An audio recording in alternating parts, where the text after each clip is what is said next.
Halo semuanya, nah di pembahasan kali ini kita bakal bongkar habis-habisan soal satu topik keuangan yang jujur aja sering banget diomongin tapi juga paling sering bikin salah paham. Ya, apalagi kalau bukan trading forex. Buat kamu yang mungkin masih awam banget dan baru memulai, tenang aja. Kita bakal bedah konsep dasarnya dari nol, pakai bahasa yang gampang banget dimengerti. Udah siap? Yuk kita mulai. Sebelum masuk lebih jauh, kamu harus tahu dulu nih, seberapa raksasa sebenarnya pasar forex ini. Bayangin aja, perputarannya nyentuh angka 6 triliun dolar per harinya. Gila kan? Itu 6 triliun dolar loh. Makanya, ini tuh pasar keuangan yang paling besar, paling liquid di seluruh dunia, dan non-stop beroperasi 24 jam sehari. Nah, biar nggak pusing, pembahasan kita bakal dibagi jadi beberapa bagian simpel aja. Mulai dari gambaran pasar forex global, konsep dasarnya, gimana strategi tradingnya, risiko-risiko yang ngintai, sampai langkah-langkah aman buat kamu yang baru mau nyoba. Oke, masuk ke bagian pertama, pasar forex global. Mari kita samakan persepsi dulu nih tentang apa sih sebenarnya pasar raksasa ini. Soalnya gini, banyak yang masih kebalik-balik mikirnya. Perlu dicatat ya, trading forex online buat cari cuan itu beda banget. Bener-bener beda sama kalau kamu nukerin duit cash di money changer buat liburan ke luar negeri. Kalau di money changer, ya itu murni tuker uang aja buat dipakai jajan. Tapi kalau kita ngomongin trading online, wah ini udah masuk ke aktivitas investasi yang super dinamis dan kompleks banget. Terus siapa sih yang sebenarnya main di sini? Nah, pasar ini tuh nggak digerakkan sama satu atau dua orang biasa kayak kita. Pengendalinya adalah paus-paus besar. Maksudnya, bank-bank komersial raksasa, bank sentral dunia kayak Bank of England, dan institusi raksasa global yang transaksinya bisa triliunan. Mereka lah yang bikin ombak besar di lautan forex ini. Tapi di sisi lain, ada juga pemain yang, ya ibaratnya ikan-ikan kecil. Disinilah kita para trader retail berada. Yaitu orang-orang biasa yang duduk santai, buka laptop di rumah, terus pakai jasa perantara yang namanya broker buat ikutan masuk ke arena raksasa tadi dan nebak kemana arah pergerakan harganya. Lanjut ke bagian 2, konsep dasar dan istilah. Ini penting banget, biar kamu nggak ngerasa kayak lagi baca bahasa alien pas ngeliat chart. Hal pertama yang mutlak kamu harus ngerti. Di forex, kamu nggak pernah, ingat ya, nggak pernah cuma beli satu mata uang yang berdiri sendiri. Kamu selalu mentradingkan yang namanya pair alias pasangan. Contohnya nih, EUR/USD. Jadi intinya, kamu tuh lagi bertaruh apakah mata uang yang pertama, si base currency, bakal menguat atau malah melemah terhadap mata uang yang kedua, si quote currency. Sesimpel itu sebenarnya.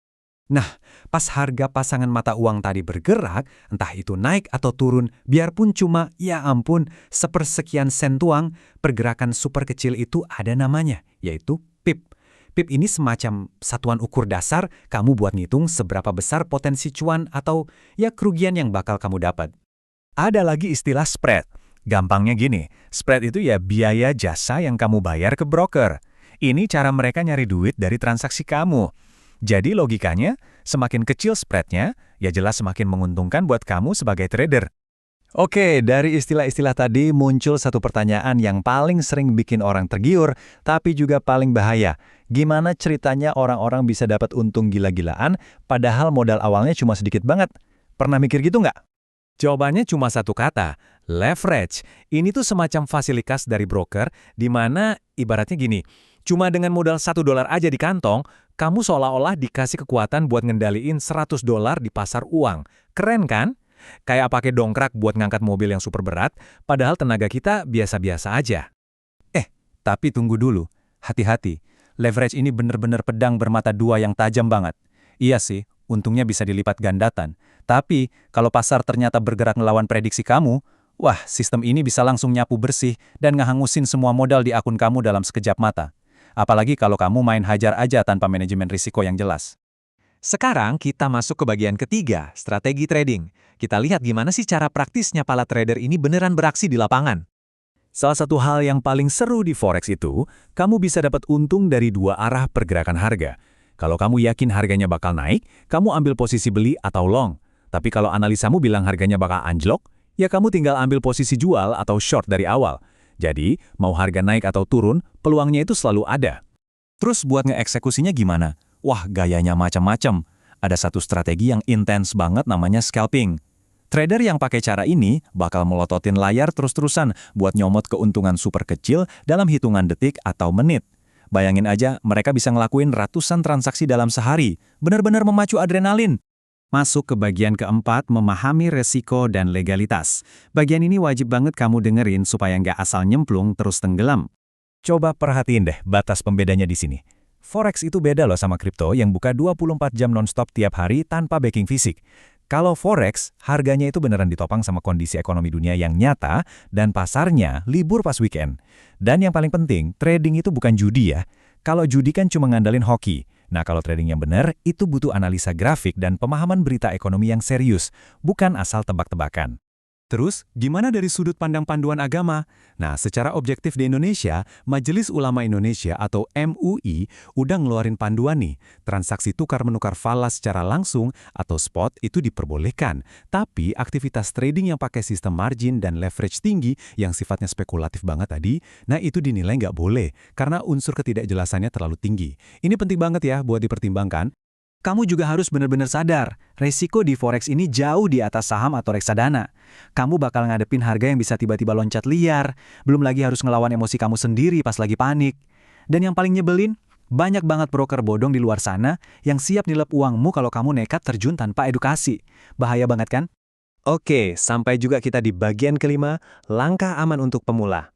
Yuk kita susun peta jalannya biar kamu mulainya aman. Aturan emasnya cuma satu.